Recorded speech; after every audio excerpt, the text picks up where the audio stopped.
Assalamu alaikum student mathematics 4024. Welcome to Maths Guru. I hope you all are fine. I am fine too. Alhamdulillah. In this video we will talk about exponential growth and decay. Basically this is a new topic for all of you. I hope you all have seen the video जिसमें मैंने आपको नए syllabus के बारे में बड़ा detail में guide किया है. अगर आपने वो वीडियो नहीं देखी तो इसको जाके देख लो. आपको आइडिया हो जाएगा कि कौन कौन सी चीज़ें आपके सिलेबस का पार्ट हैं और कौन कौन सी चीज़ें जो है वो अब ख़त्म कर दी गई हैं, कौन कौन सी चीज़ें आपके सिलेबस से आउट हो गई हैं. अगर आपने वो वीडियो देखी होगी तो उसमें मैंने इस टॉपिक का नाम लिया था एक्सपोनेंशियल ग्रोथ और डिके. बेसिकली ये एक सब टॉपिक है जो कि एवरीडे मैथमेटिक्स में ऐड हुआ है.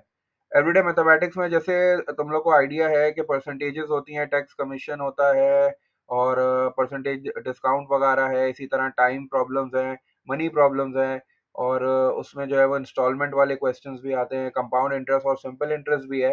तो इसी तरह जो है ना ये भी एक सब टॉपिक उन्होंने उसमें ऐड कर दिया है एक्सपोनेंशियल ग्रोथ और डिके का. इसका कॉन्सेप्ट जो है ना वो नया नहीं है तुम लोग के लिए. इसका कॉन्सेप्ट बिल्कुल कंपाउंड इंटरेस्ट के कॉन्सेप्ट से मिलता जुलता है. अगर आपको कंपाउंड इंटरेस्ट का कॉन्सेप्ट समझ में आता है तो ये वाला कॉन्सेप्ट भी जो है ना वो आपके लिए मुश्किल नहीं होगा. इनफैक्ट जो कंपाउंड इंटरेस्ट का फॉर्मूला है ना वही फॉर्मूला हम यहाँ यूज करेंगे इन क्वेश्चंस को सॉल्व करने के लिए. तो इंशाल्लाह इस वीडियो में we will discuss the concept concept भी डिस्कस हो जाएगा और फॉर्मूला भी देख लेंगे और फिर ये भी देख लेंगे कि किस तरह वैल्यूज प्लग इन करके कैलकुलेटर से उसको सॉल्व करके आंसर लेके आने हैं. बेसिकली ये पेपर टू का टॉपिक है. जैसे एवरीडे मैथमेटिक्स पेपर टू में आता है ये भी पेपर टू में आता है. ठीक है, क्योंकि कैलकुलेटर के बगैर जो है वो इसके आंसर आना मुश्किल है. क्योंकि आपको पता है कंपाउंड इंटरेस्ट के फॉर्मूले में पावर आती थी तो वो पावर तो हम जो है वो बगैर कैलकुलेटर के नहीं निकाल सकते. अगर पावर ज़्यादा हो तो फिर प्रॉब्लम होती है बार बार मल्टीप्लाई करने में. तो बेसिकली ये पेपर टू का टॉपिक है. ठीक है, पेपर टू के हिसाब से काफ़ी इंपॉर्टेंट है. नई चीज़ है ना, नया कॉन्सेप्ट है तो इसकी जो पॉसिबिलिटी जो प्रोबेबिलिटी है ना वो बढ़ जाती है. नई चीज़ें वो लाजमी जो है वो आपसे पूछते हैं और अगर तुम स्पेसिमेन पेपर देखोगे तो उसमें भी जो है ना इसका क्वेश्चन है. ठीक है, तो let's just start the video. I hope ये वीडियो तुम लोग के लिए हेल्पफुल होगी. इंशाल्लाह नई चीज़ है तो थोड़ा पहले कॉन्सेप्ट की बात कर लेते हैं. अच्छा, मार्क्स इसके जो है वो 3 to 4 मार्क्स ही होते हैं. जैसे कंपाउंड इंटरेस्ट का क्वेश्चन आता है ना उसी तरह का जो है ना इसका भी है. लेकिन ये है कि नई चीज़ है ना तो उम्मीद है कि ये जो है वो इस साल के पेपर में जो है वो आपसे पूछ ली जाए. तो पहले ये है कि क्वेश्चन को रीड करते हैं और फिर देखते हैं कि क्या-क्या जो है वो इसमें वर्डिंग्स हैं. थोड़ा वर्डिंग्स को अंडरस्टैंड करते हैं, कॉन्सेप्ट को अंडरस्टैंड करते हैं, फिर फॉर्मूला देखते हैं और फिर इन क्वेश्चंस को जो है ना वो सॉल्व करते हैं. तो let's just start the question. पहले रीड कर लेते हैं. टॉपिक का नाम मैंने बता दिया, एक्सपोनेंशियल ग्रोथ और डिके. ठीक है, दोबारा रिपीट कर रहा हूँ कि ये एवरीडे मैथ्स में एक सब टॉपिक ऐड हुआ है नया. ठीक है, तो ये बिल्कुल आप लोग के लिए नई चीज़ है. ठीक है, लेकिन इसका कॉन्सेप्ट जो है ना वो कंपाउंड इंटरेस्ट वाले कॉन्सेप्ट से मिलता है. तो पहले थोड़ा सा कॉन्सेप्ट पे बात कर लेते हैं. अच्छा, जब मैं सिंपल इंटरेस्ट की बात करता था तुम लोग से तो मैंने तुम लोग को सिर्फ इतनी बात बताई थी कि भाई सिंपल इंटरेस्ट जो है ना वो हमेशा आपकी जो ओल्ड वैल्यू होती है, जो पहली वैल्यू होती है, जो आपका प्रिंसिपल अमाउंट होता है, जो आप शुरू में जाके बैंक में जो है वो जमा कराते हो, हमेशा सिंपल इंटरेस्ट जो है ना वो हर साल उसी पे लगता है. तो अगर मैं सिंपल वर्ड्स में बोलूँ तो आपका जो सिंपल इंटरेस्ट है वो हमेशा ओल्ड वैल्यू पे लगेगा. ओल्ड वैल्यू का मतलब वो वाली वैल्यू है, वो वाला अमाउंट है जो आपने बिल्कुल शुरू में जाके बैंक में रखवाया. ठीक है, लेकिन जब हम कंपाउंड इंटरेस्ट की बात करते थे तो कंपाउंड इंटरेस्ट हमेशा न्यू वैल्यू पे लगता था. जैसे मिसाल के तौर पे आप एक प्रिंसिपल अमाउंट जो है वो लेके गए हो, आपने बैंक में डिपॉजिट कराई, अब 1 साल के बाद आपको इंटरेस्ट मिलेगा. तो जो इंटरेस्ट का अमाउंट मिला है वो उस ओल्ड वैल्यू में ऐड हो जाएगा. अब जब आप अगले साल जाओगे इंटरेस्ट लेने के लिए तो वो जो इंटरेस्ट है वो आपकी न्यू वैल्यू पे लगेगा, ओल्ड पे नहीं लगेगा. ठीक है ना, यही वजह थी कि सिंपल इंटरेस्ट जो है वो हर साल आपको एक ही मिलता था, कांस्टेंट होता था. लेकिन कंपाउंड इंटरेस्ट जो है वो हर साल चेंज होता रहता था. ठीक है, क्योंकि कंपाउंड इंटरेस्ट आपकी नई जो आपका अमाउंट है, नई जो प्रिंसिपल अमाउंट है उस पर डिपेंड करता था. ठीक है.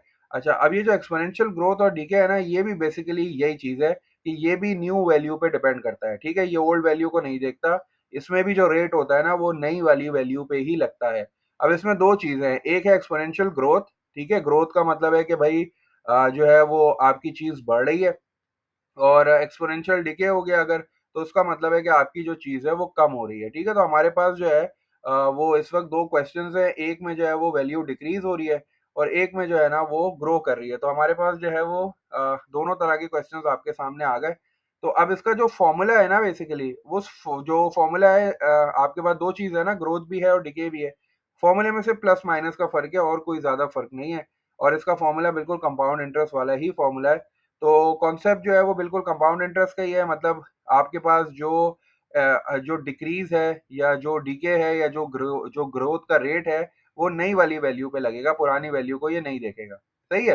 चलो भाई अब क्वेश्चन पढ़ते हैं। क्वेश्चन हमसे कह रहा है कि भाई Xavier buys a car for $2500। ठीक है ना, तो हमारे पास जो है वो एक अमाउंट आ गई है। सही है, ये अमाउंट हमारे पास है $2500। उसने एक गाड़ी खरीदी है, गाड़ी जो है वो इतने की है। अब आगे कह रहा है the value of the car decreases exponentially. अब देखो ये वर्डिंग आ गई ना, अब आपको समझ में आ गया कि ये जो है ना एक्सपोनेंशियल डीके है। बेसिकली डीके का मतलब है डिक्रीज हो रही है, आपकी जो वैल्यू है वो गिरती जा रही है, ग्रोथ तो नहीं है ना, बढ़ नहीं रही है, आपकी वैल्यू डिक्रीज हो रही है। और जो रेट उसने दिया हुआ है वो दिया हुआ है 10% का। ठीक है, और 10% ईच ईयर, तो ये रेट है हमारे पास, तो हमने इसको आर लिख दिया। सही है, और ये हमारे पास जो है वो समझो ओल्ड वैल्यू लिख देते हैं इसको। ठीक है, इसको प्रिंसिपल अमाउंट नहीं लिखते, इसको हम ओल्ड वैल्यू लिख देते हैं, तो मैंने इसको ओवी लिख दिया, ओल्ड वैल्यू। ठीक है, आपसे क्या पूछ रहा है, कह रहा है कि calculate the value of Xavier's car at the end of 5 years. अब ये 5 ईयर्स बेसिकली क्या हो गया, ये टाइम हो गया। ठीक है, तो मैंने इसके ऊपर जो है वो स्मॉल टी लिख दिया। आपकी मर्जी है, आप स्मॉल टी लिखो, आप इसको एन से भी रिप्रेजेंट कर सकते हो, कहीं आप देखोगे कि एन भी लिखा होगा। तो बेसिकली ये टाइम है। ठीक है, ये पावर में आएगा। और we have to give our answer correct to the nearest dollar. सही है ना, तो ये तीन चार चीजें हमें डाटा में गिवन है। और फॉर्मूला मैंने आपको बोला है कि वही वाला जो कंपाउंड इंटरेस्ट वाला फॉर्मूला है ना, मैं वही यूज करने वाला हूँ। ठीक है, तो अब जो है वो it's time to write the formula now. अब फॉर्मूला लिखना है। सही है, तो पहले मैं एक काम करता हूँ, वो जो कंपाउंड इंटरेस्ट वाला फॉर्मूला था ना वो लिखते हैं। कंपाउंड इंटरेस्ट वाला फॉर्मूला जो था ना वो हमारा फाइनल अमाउंट से शुरू होता था, तो हम लिखते थे ए अमाउंट इज इक्वल्स टू, उसके बाद आता था प्रिंसिपल अमाउंट, तो मैं लिखता था उसके लिए पी। उसके बाद मैं ब्रैकेट बनाता था, और ब्रैकेट में मैं लिखता था 1 प्लस, और फिर मैं लिखता था आर अपॉन 100, ऐसी का। और फिर मैं ब्रैकेट क्लोज करके जो है ना इसकी पावर में एन लिख देता था। एन लिखूं या इसको टी लिखूं, मुझे एन याद है ना, तो मैं एन ही लिखता हूँ, ताकि तुम लोग को भी जो है ना वो फॉर्मूला इसी तरह याद रहे। सही है, तो मैं इसको भी मिटा के जो है ना वो यहाँ से, इसको भी टी को मिटा के जो है वो बेसिकली एन लिख देता हूँ, ताकि हमें याद रहे कि भाई वही वाला फॉर्मूला हम यहाँ यूज कर रहे हैं, ताकि हमें प्रॉब्लम ना हो फॉर्मूला याद करने में। तो ये था कंपाउंड इंटरेस्ट का फॉर्मूला। कंपाउंड इंटरेस्ट का फॉर्मूला हमने यही लिखा था कि final amount is equals to principal amount, और फिर bracket 1 plus R upon 100। R इसमें रेट होता था, और एन जो है वो नंबर ऑफ ईयर्स होता था। सही है, अब इसका फॉर्मूला भी जो है ना मैं बिल्कुल ऐसे ही लिखूंगा, बस थोड़ा सा जो है ना वो वेरिएबल्स चेंज करूंगा। चूंकि यहाँ ओल्ड वैल्यू और न्यू वैल्यू की बात हो रही है, तो फाइनल अमाउंट को जो है वो मैं लिख रहा हूँ न्यू वैल्यू। ठीक है, न्यू वैल्यू के लिए मैंने जो है वो एनवी लिख दिया, इज इक्वल्स टू ये जो प्रिंसिपल है ये ओल्ड वैल्यू है, तो मैं यहाँ जो है वो ओल्ड वैल्यू लिख देता हूँ, ओवी। और उसके बाद ब्रैकेट आ रहा है, ब्रैकेट के बाद जो है वो 1 प्लस आर अपॉन 100 है, उसी तरह यहाँ भी बिल्कुल वैसे ही है, कुछ चेंज नहीं कर रहा मैं। ठीक है, अच्छा अब यहाँ तुम्हें एक चीज याद रखनी है कि कंपाउंड इंटरेस्ट में तो हमेशा प्लस होता था ना, और एन आती थी पावर। यहाँ तुम्हें ये याद रखना है कि भाई ये ग्रोथ है कि डिके है। अब यहाँ बोल रहा है डिक्रीज, तो डिक्रीज का मतलब है तुम यहाँ प्लस नहीं लिखोगे, आप यहाँ माइनस लिखोगे, क्योंकि वैल्यू डिक्रीज हो रही है। सही है, तो बस ये छोटा सा जो है ना वो इसमें एक डिफरेंस है, बस सिर्फ प्लस माइनस का डिफरेंस है, बाकी वेरिएबल्स जो है वो ऑलमोस्ट उसी तरह के हैं। अब जल्दी से प्लग इन करते हैं वैल्यूज और देखते हैं कि भाई हमारा जो फाइनल आंसर है वो क्या आ रहा है। तो we have to find the new value. Old value हमारे पास कितनी है, ओल्ड वैल्यू हमारे पास है 2500, तो मैंने ओल्ड वैल्यू की जगह 2500 लिख दिया। उसके बाद उसी तरह ब्रैकेट बनाया। ठीक है, ब्रैकेट में 1 आ गया, माइनस अब हमारे पास जो रेट है दैट इज 10, और 10 के नीचे 100 आ गया। सही है, और ब्रैकेट क्लोज करके नंबर ऑफ ईयर्स मेरे पास कितने हैं, 5 हैं, तो मैंने यहाँ 5 लिख दिया। अब जरा ये देखते हैं कि भाई इसको कैलकुलेटर से जो है ना वो हमें सॉल्व कैसे करना है, क्योंकि सब हम प्लग इन तो सब कर सकते हैं, बस अब ये है कि सॉल्व इसको करना है। तो सबसे पहले मैं क्या कर रहा हूँ, ये ब्रैकेट सॉल्व कर रहा हूँ। तो ब्रैकेट सॉल्व करने के लिए मैं क्या कर रहा हूँ, 10 डिवाइडेड बाय 100 कर रहा हूँ पहले। ठीक है, 10 डिवाइड बाय 100 मेरे पास आ गया 0.1, और फिर 1 माइनस आंसर कर दिया, तो मेरे पास आ गया 0.9। सही है, तो अब मैं एक स्टेप और कर रहा हूँ, ताकि ये है कि मैं सिखा सकूं कि भाई मैंने कैलकुलेटर में वैल्यूज कैसे जो है वो डाली हैं। तो ये 2500 एज इट इज आ गया। जब मैंने ये पूरा सॉल्व कर लिया तो ये आ गया 0.9, और इसकी पावर आ गई 5। तो अब मैं जो है वो कैलकुलेटर यूज करके पहले 0.9 की पावर 5 निकालता हूँ, ये कितना आ रहा है। उसके बाद जो भी आंसर आएगा उसको मैं जो है वो 2500 से जो है वो कर दूंगा मल्टीप्लाई, और मेरी न्यू वैल्यू आ जाएगी।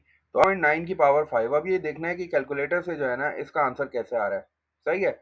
अच्छा, अभी जो मैं कैलकुलेटर यूज कर रहा हूँ ना, ये मेरे पास है FX991EX।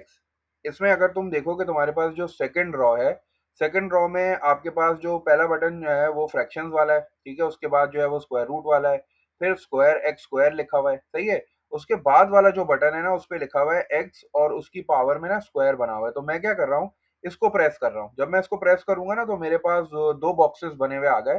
तो जो बड़ा वाला बॉक्स है, जो बेस है, उसमें मैं लिख रहा हूँ 0.9, और जो पावर है उसमें मैं लिख रहा हूँ 5, ठीक है। और फिर मैंने इक्वल्स टू दबाया तो मेरे पास आंसर आ रहा है 0.59049, सही है। ये मेरे पास आंसर आ गया। अब मैं इसको मल्टीप्लाई कर दूंगा 2500 से, तो मेरे पास जो न्यू वैल्यू आ गई वो आ गई 1476.225, ठीक है।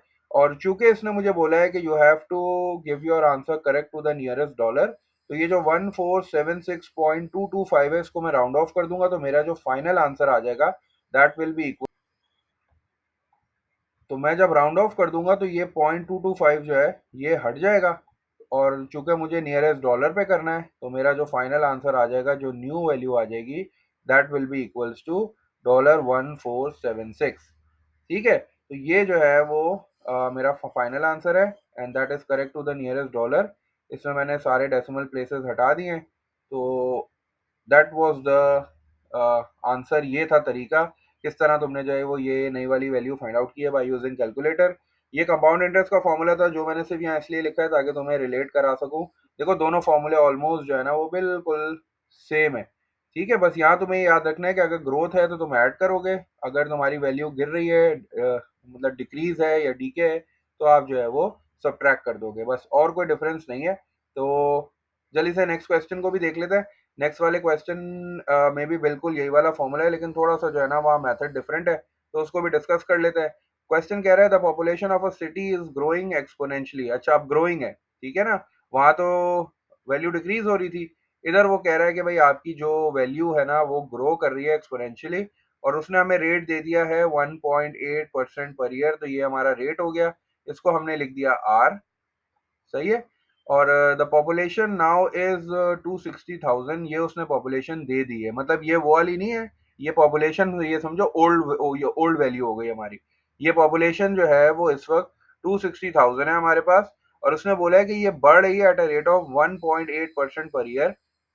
वो आपसे ये कह रहा है find the number of complete years, मतलब आपको एन की वैल्यू फाइंड आउट करनी है, और वो एन की वैल्यू कंप्लीट होनी चाहिए, मतलब होल नंबर में होनी चाहिए, डेसिमल में नहीं होनी चाहिए, सही है।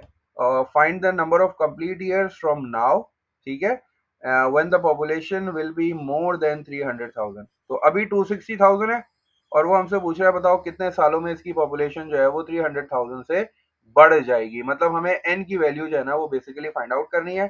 चूंकि एक्सपोनेंशियल ग्रोथ है, फॉर्मूला हमारे पास एक ही है, तो हमने क्या करना है, अब यहाँ फॉर्मूला यूज करना है। फॉर्मूले में हमारे पास जो ओल्ड वैल्यू है, बेसिकली हमें न्यू वैल्यू पता है, न्यू वैल्यू हमारी क्या है, मोर देन थ्री, वो 300,000 है। तो न्यू वैल्यू हमें निकालनी नहीं है, हमें सिर्फ नंबर ऑफ ईयर्स निकालना है कि कब तक, कितने सालों में ये जो हमारी आबादी है, जो हमारी पॉपुलेशन है, वो 300,000 से ज्यादा हो जाएगी, सही है। और हमें कंप्लीट ईयर्स निकालना है, मतलब एन की वैल्यू होल नंबर में होनी चाहिए। तो अब हमारे पास जो है वो ये समझो कि मोर देन है, तो ये मोर देन हो गई, और यहाँ मैंने 300,000 लिख लिया, सही है। तो ये बेसिकली मेरी न्यू वैल्यू मुझे पता है 300,000 जो है, इससे ज़्यादा मुझे अपनी पॉपुलेशन को लेके जाना है, सही है। और यहाँ क्या है, यहाँ मेरे पास जो इस वक्त पॉपुलेशन है वो है 260,000, ठीक है। तो मैंने उसको 260,000 ऐसे लिख दिया। उसके बाद जो है वो ब्रैकेट है, सही है, ब्रैकेट में चूंकि ग्रोथ है तो 1 आ जाएगा, फिर प्लस आ जाएगा, और मेरा जो रेट है दैट इज़ 1.8, और 1.8 अपॉन 100 हो जाएगा, सही है। और उसकी जो पावर है वो n है, वही मुझे फाइंड आउट करनी है। तो अब ये जो है ना इस तरह का जो क्वेश्चन है ना जिसमें हमें नंबर ऑफ ईयर्स निकालने होते हैं, हमने कंपाउंड इंटरेस्ट में भी देखा था कि वहाँ यहाँ हमें जो है ना वो बारी बारी n की वैल्यू सब्स्टिट्यूट करके हमें फाइंड आउट करना होता है कि हमें कितने जो है वो साल बाद ऐसी पॉपुलेशन मिलेगी। तो अब मैं पहले एक काम करता हूँ, इसको थोड़ा सिंप्लीफाई कर लेता हूँ, सही है। ये हो जाएगा मेरे पास ये 260,000 तो ऐसे ही रहेगा, सही है। और इसको थोड़ा सा मैं सिंप्लीफाई कर लेता हूँ कैलकुलेटर से, ये मेरे पास क्या हो जाएगा, दिस विल बी, पहले मैं काम कर लेता हूँ 1.8 को डिवाइड बाय 100 कर लेता हूँ, और जो भी आंसर आएगा उसमें +1 कर देता हूँ, तो मेरे पास ये आ गया 1.018। ठीक है, तो ये आ गया 1.018, और इस पे जो है ना ये मेरे पास है n। अब मैं n की वैल्यूज जो है ना वो सब्स्टिट्यूट करता रहूँगा, और मैं फाइंड आउट कर लूँगा कि मेरे पास जो है वो कंप्लीट ईयर्स कब आ रहे हैं। जब मेरी लेफ्ट हैंड साइड की वैल्यू 300,000 से बढ़ जाएगी तो वही मेरे n की वैल्यू होगी। ठीक है ना, तो उसके लिए जो है वो डायरेक्ट तो नहीं आएगा, कम से कम दो तीन वैल्यूज तो मैं डालनी पड़ेंगी। सही है, तो पहले मैं काम ये कर लेता हूँ कि मैं जो है वो n को 4 लेके देख लेता हूँ। सही है, एन को तुम 1 भी ले सकते हो, 2 भी ले सकते हो, 3 भी ले सकते हो, लेकिन मैंने देखा कि यार डिफरेंस इतना है, मैं 4 लेके देखता हूँ। तो ये कैसे करूंगा अब मैं, उसी तरह जो है मैंने वही वाला बटन प्रेस किया जो मैंने तुम्हें अभी बताया था।